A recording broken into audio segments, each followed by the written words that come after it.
Ako si Francis Riudique at narito ang mga napapanahong balita.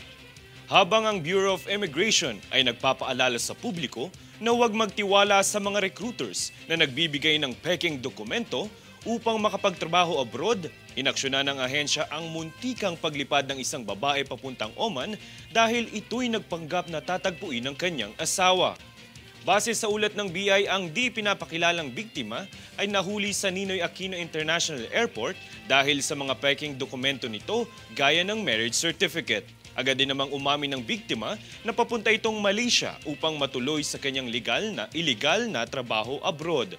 Isinumplong din ng babae na siya'y nagbayad ng 30,000 piso para sa peking dokumento. Kaya naman itinaas na agad sa Interagency Council Against Trafficking ang insidente upang masampahan ng kaso ang kanyang recruiter.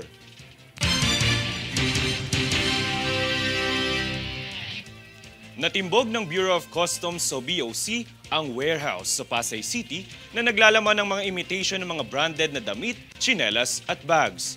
Ayon sa BOC, habang nangyayari ang operasyon, mayroong 67 Pilipino at 10 Chinese nationals ang nagtangkang pumuslit ng mga ipinagbabawal na produkto galing sa itaas na bahagi ng palapag para ibaba ang mga ito. Bahagi sa nasabing operasyon ay ang pagkukumpiska ng L300 van na may plakang TNP 882. Pinahayag din ng BOC na ang operasyong ito ay bahagi ng kanilang mandatong masugpo ang ilegal na gawain upang kumpiskahin ang mga kontrabandong kumakalat sa bansa.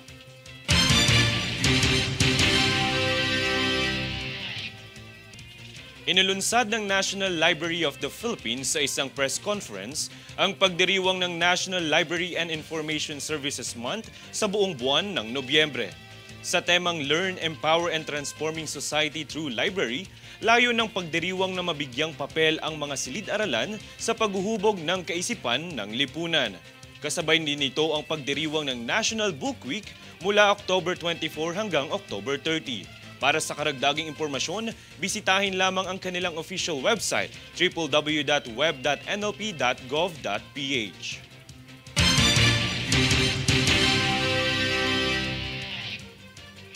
Kami ang boses ng pagbabago. Ako si Francis Riudique, abangan ang iba pang ulat dito sa News Force.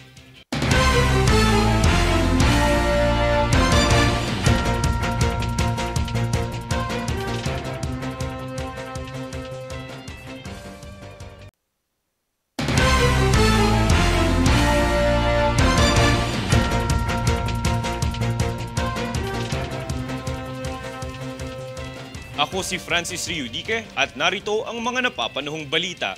Nasagip ng Philippine Coast Guard nitong ika-27 ng Oktubre ang 2 mangingisdang nawala sa West Philippine Sea. 2 araw umano nawala ang nasabing mga mangingisda na lula ng fishing boat Lantis Andre. Matapos matanggap ng PCG Palawan ang impormasyon, agad na ipinadala ang BRP Sindangan para sa search and rescue operation. Matapos masagip ay binigyan sila ng medical assistance, pagkain at tubig.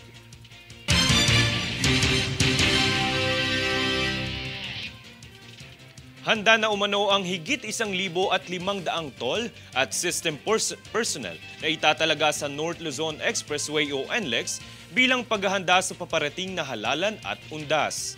Isasagawa ang pagpapatrol upang maisaayos ang trapiko habang inaasahan ng pagdagsa ng mga biyahero at sasakyan. Kaugnay nito, pinapayuhan ang mga pasahero na bumiyahe hanggat maaga upang maiwasan ang bigat na daloy ng trapiko. Aasahan naman ang pagbabalik ng mga pasahero sa ika-5 at ika-6 ng Nobyembre.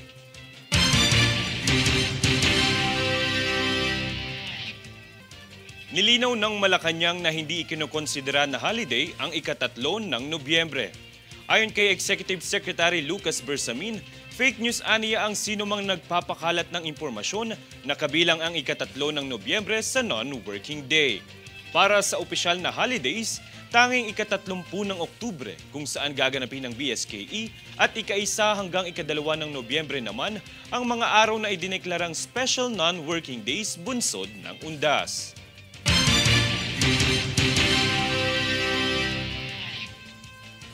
Kami ang boses ng pagbabago. Ako si Francis Riudique. Abangan ang iba pang ulat dito sa News Force.